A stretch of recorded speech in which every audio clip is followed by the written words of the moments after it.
आता मी సినిమా శురువాతి ఆ ఒక్కటి అడగక్కని చెప్పి మా సార్ చేయకపోయినా సార్ మీ నాయన పేరు ఇవి సత్యనారాయణ సార్ ఆ సార్ సినిమా మస్తుగా చూస్తుంటే కడుపు నొప్పి అయ్యి బయటకు వచ్చినప్పుడు కళ్ళకి నీళ్ళు వస్తుండే మేము అప్పట్లో తక్కువ పైసలు ఉంటుండే కదా మీ టికెట్ 30 రూపాయలు టికెట్ అంటే మీద పోయి కూర్చుంటుండే అంటే ఇట్లా బంగ్లా మీదకి పోయి బలకానీలో కూర్చోవాలి అంటుంటారు చూడు 30 రూపాయలు టికెట్ మా ఊళ్ళో మేమంతా కింద చేపలు ఎద్దుంటే 10 రూపాయలలో పోయి కూర్చుంటుంటే నిమ్మలంగా ఇక నవ్వి పేపర్లు ఏముంటే అవన్నీ ఎగిరేస్తుంటే మేము అట్లా చూస్తుంటాం సార్ సినిమాలు అంటే మస్తు ఇష్టం మా సార్ సినిమా చేసినాం మళ్ళా ఆ సార్ పేరు ఇంత పాడి చేసిన చంద్ర ఊకో చెప్తున్నా మంచిగానే ఉన్నదా మరి ఈ సినిమా ఆ సినిమాకి ఈ సినిమాకి ఏ కొంత ఉండదండి. ఇట్స్ డిఫరెంట్ ఫిల్మ్ అండి.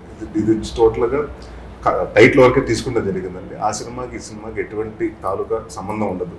సో ఈ సినిమాలో ఏంటంటే నా క్యారెక్టర్కి పేరు గాన అతను రిజిస్టర్ ఆఫీస్లో పని చేస్తుంటాడు. అందరికి పెళ్లి చేయించడం తన పని. సో తనకు పెళ్ళి అవ్వదు. సో ఇంకెక్కడి నుంచి అంటే అందరూ పిల్ల పాపంతో సుఖంగా ఉండండి అంటే ఆడు కోపం వస్తుంది. పెళ్ళి అవ్వలేదు. సో ఆడు ఆ ఫ్రస్ట్రేషన్స్ అండి. పక్కనోడు వచ్చి ఎప్పుడు మా ఇంటి ఎప్పుడు పెళ్ళి ఎప్పుడు పప్పున్న కూడా పెడతా ఉంటే ప్రతి వాడికి ఇటు ఏ సమాధానం చెప్పకుండా ఇటు కోపం వచ్చినప్పుడు ఆ ప్యాన్ రొట్టెల పెంక పట్టుకొని పోతామి దోశల పెంక నేను అంటున్నా నలుగురికి మన గమని పెట్టేస్తారు అంటే వాడికి అదే ఎక్కడో తెలియకుండా గవర్నమెంట్ ఎంప్లాయ్ కాబట్టి అంత వైలెంట్ పర్సన్ కాదండి. బట్ ఆడు కూడా కొంచెం కోపం వచ్చినప్పుడు అంత కోపాన్ని అనుగమించుకొని ఆ ఒక్కటే అడుక్కుని వెళ్ళిపోతుంటాడు. వైలెంట్ కాదంటే ఇస్తామే ముసలైన గుద్దుతో అవతల పోయి పడ్డాడు. అదే కొట్టినా ఆయన ముసలైనను అతను ఏమంటాడంటే నువ్వు సంతకం పెట్టకపోతే నీ పిల్లల్ని చేసేస్తానంటే పెళ్ళి అవ్వలేదు పిల్లల్లో ఏంటరా అని ఆ ఫ్రస్ట్రేషన్ లో కొడతానండి. సో వీడికి ఎప్పుడు ఎవరు ఆ పిల్లం గురించి పిల్లల గురించి మాట్లాడుతుంటే వాడికి కోపం వచ్చేస్తుంటది. పెళ్లి గురించి మాట్లాడితే కోపం వచ్చేస్తుంటది అండి. ఆ ఫ్రస్ట్రేషన్ మీకు ఫన్గా ఉంటది. మంచిగా అనిపించింది. చిన్న తుకుడు ఇడిచిండ్రు కదా ట్రైలర్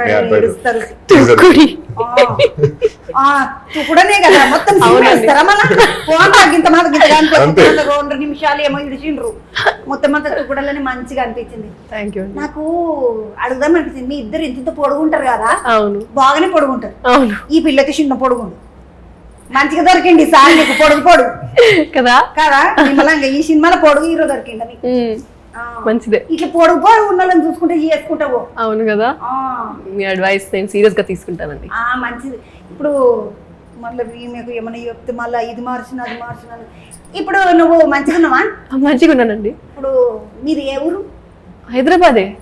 ఎడబుట్టి నువ్వు? హైదరాబాదే. బొంబాయి కాదా? కాదండి. ఏమైనా బొంబాయి అనుకున్నా పాడే అందుకని ఇంత మంచిగా తేలిగేస్తుంది నీకు. అవును. జోగిపేటకి వచ్చినావు కదా నువ్వు. ఎందుకంటే మా జోగిపేట పెళ్లి తర్వాత జోగిపేటకి వెళ్ళారు. పెళ్లి తర్వాత జోగిపేట